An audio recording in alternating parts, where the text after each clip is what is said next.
Hey Rufus, you want to come back over here?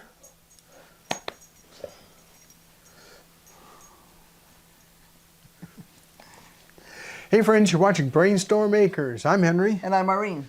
Down here is Rufus. You may be wondering where we've been for a while. Well, we've been all over the place. Literally. Yeah, and I've just been super busy. There's lots of things I've been doing, cleaning up greenhouses, planting more seeds, doing all kinds of stuff, and absolutely no time to video that sort of stuff. It's the kind of thing where you have 3 minutes, so you poke some holes in the soil and you throw in some seeds and you run back in the house and get something else done. Yeah. So for those of you who don't know, we had a long trip this summer from our place here in Arizona to Pennsylvania to go to a historic recreation event where Irene sells some of her wares.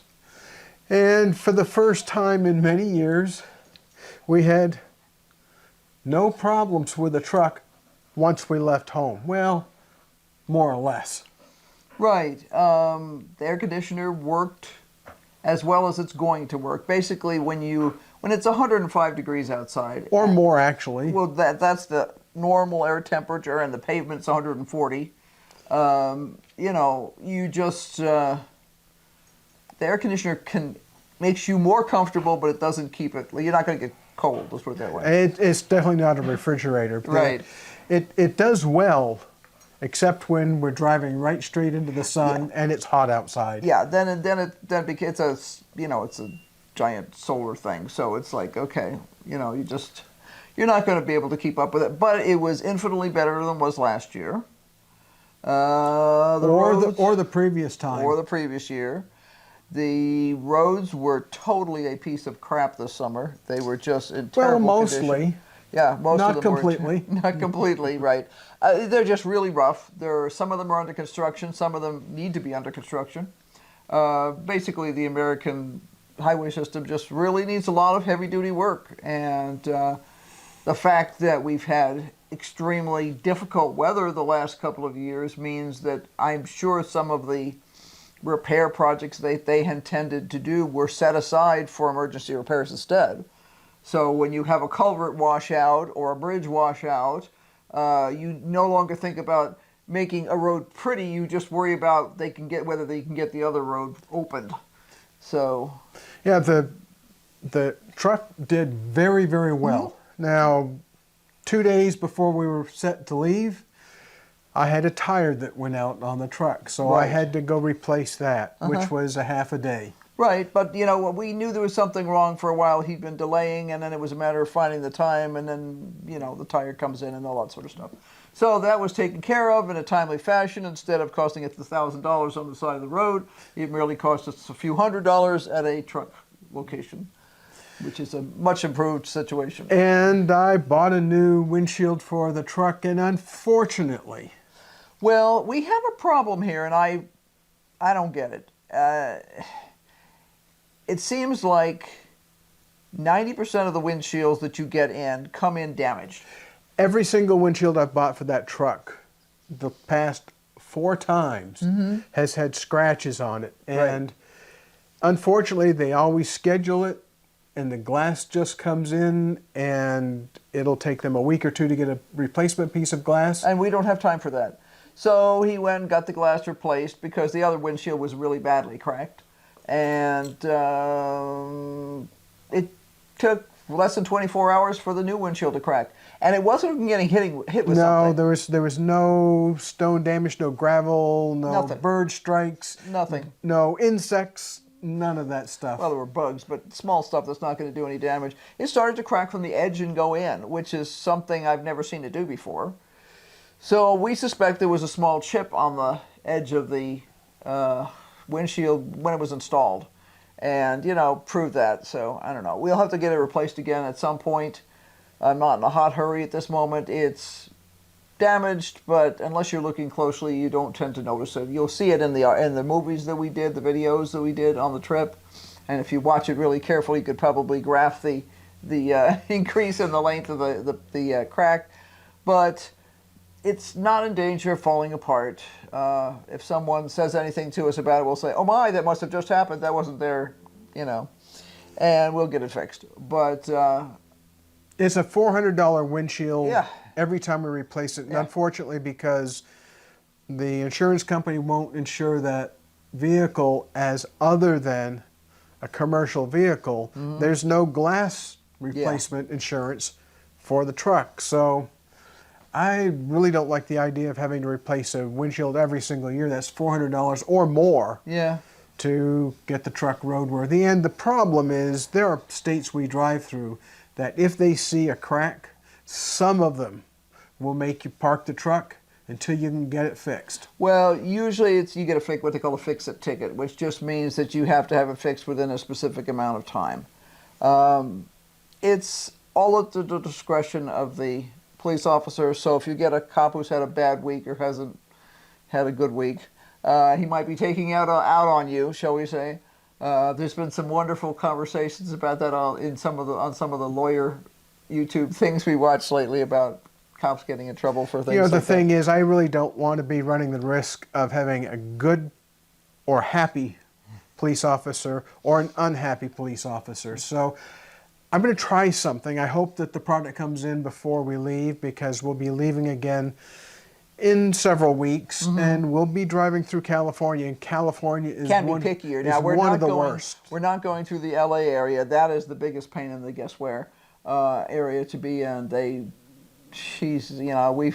We've been through that whole rigmarole with them and determined we would never go back to some of the areas we'd been in before. But the area we're in, normally everybody's got broken windshields because it's kind of a ranch area, and it shouldn't be a problem, but we'll see what happens. Yeah. So I'll bet you're wondering where Rufus was the entire time that we were gone. Oh, he was with us, of course, right in the middle between the two of us on the seat. Bench seat in the Isuzu truck. It's the only seat in that truck. Right. And we weren't going to stick him in the back. That would That would be unsafe. First, it'd be unsafe. It'd be really unkind, and it's not what we wanted to do with him. No, we've always had our dogs ride in the front seat. That was easiest with Bruno, who was tiny. He was only 10 pounds. And the nice thing for him was if it got really, really hot, I could put him on the floorboard, which means he was in the shade. Now, obviously, Rufus is not going to fit on the floorboard. He barely fits in the seat. Well, he doesn't really fit in the seat. When he decides to stretch out, which he does from time to time, he puts his head on Irene's lap and he puts his feet on my on my leg. So he's smushed out. He's a pretty big guy. Yeah, but he did really well. Now, when we went to this event, we were in the truck for 5 days. Right. Relatively long days, 8 to 10 hours, which isn't really all that long for us for driving, but is pretty long for a dog. He got used to it after just a day or so.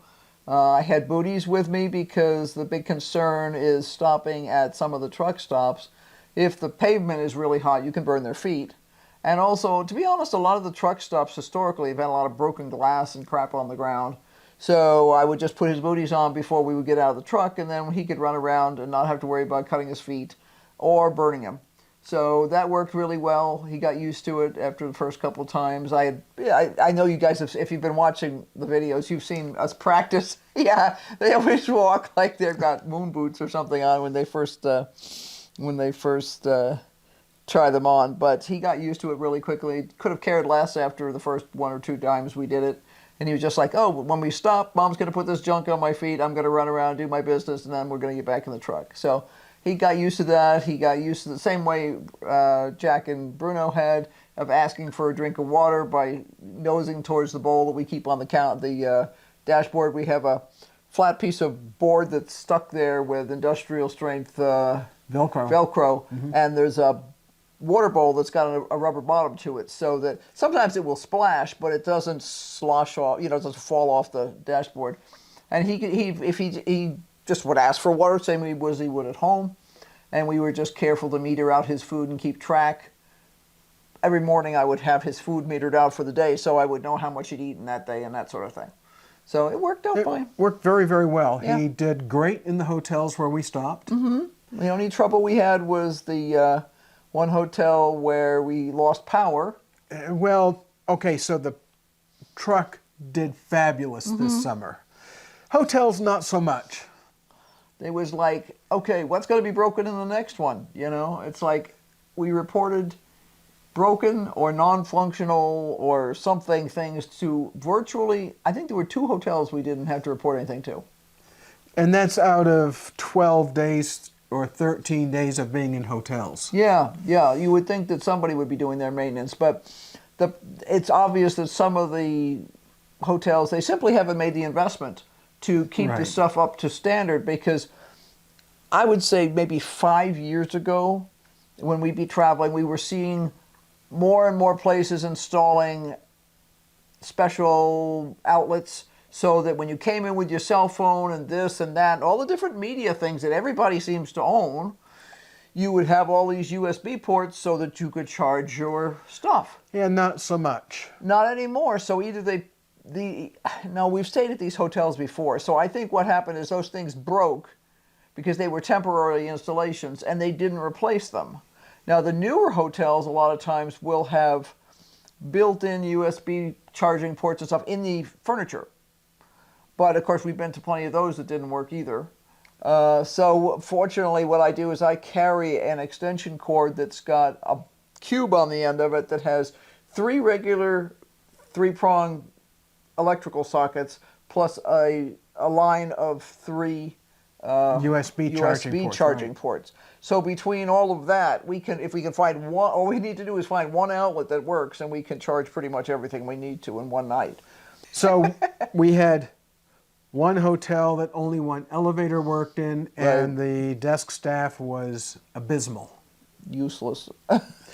One hotel where the power went out in a random fashion around the hotel. We had power in one half of our room and not the other half of the room. Other people had no power in their room at all, whether it was for the air conditioning or anything else, it didn't matter. Right. That is not a good feeling. No, because my initial response, if something goes out in this house, you get a flashlight and you go check the circuit breakers. Okay, what's popped? And I'm like, that's not my job at a hotel. So that's why I pay the big bucks, so that someone else can take care of that.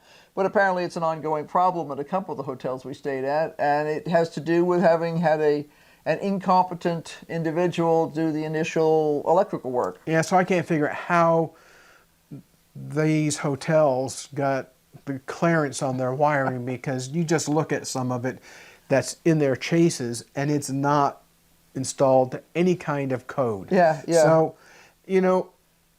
codes exist for a reason. It's to keep people safe and to have reliable operation.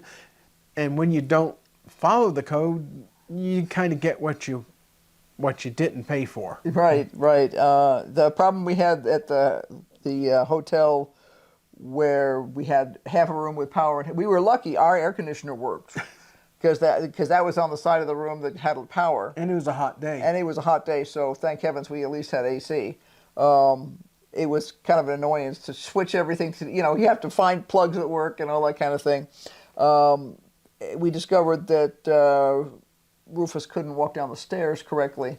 And part of the problem is he's never been around, he's never had to deal with more than 1 or 2 stairs. Well, we have no stairs here in our home. Right. And we have no stairs going into the studio. We have no stairs going in the utility building. We have no stairs right. going So he's been up 1 or 2 stairs, but he's never stood. And anybody, when I've described this to a couple of friends, they're like, oh my God, that's totally not safe. Somebody had put rugs on, good quality rugs, the thick dark stuff, blue navy blue, yeah. navy blue rugs on the stairwell. Now I'm certain it was done to cut down on the noise. Probably they had trouble with people running up and down the stairs at night and waking up the neighboring rooms and stuff like that. So they put this heavy duty, really spongy rug. Well, this really spongy rug on stairs is dangerous. And normally it's required that they have a safety strip along the edge of each stair so that when, especially in low light conditions, you can see the stairs because of that stripe. So that it's usually a contrasting stripe, but usually a metal stripe. Yeah, actually. so what's important here is when the power goes out in a hotel, you have emergency lights. There's no elevators. Right. And you have to, so it's our last outing of the evening, and he had to go out and go potty. And I had to take him down the stairs, which I didn't think anything about because I've done that with dogs before. But I didn't think of the fact that it's low light. There's people huffing and puffing and practically having strokes trying to get up to their rooms, carrying their luggage up 3 or 4 flights of stairs.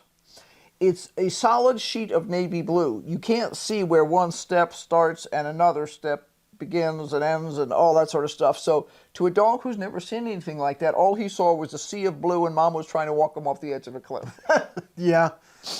And I had to drag him down the stairs. It was terrible. So once we realized that was an issue, I actually made him walk back up the stairs, and we practiced several times to make sure that he can walk up and down stairs now. It's just something I hadn't thought about because all of my other dogs, although I remember when we first had Jack, he had never done stairs, but he was doing it when he did get to do 4 or 5 stairs at a friend's house. It was in a good, well-lit environment, and it was we could take all the time we wanted. There were no other people stampeding up and down the stairs, huffing and puffing and hauling suitcases. So I think it was just all that at once that was just a bit too much for him.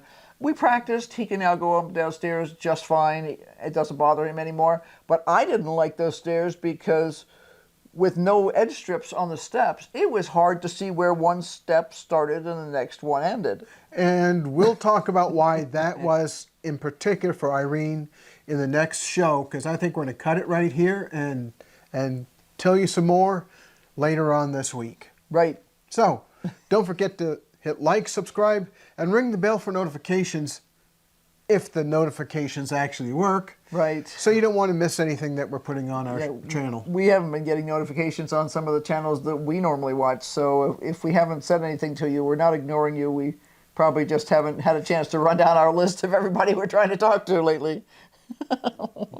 It's time to say goodbye. Yes. So, bye. Bye. Don't forget to brainstorm. Obviously, we are.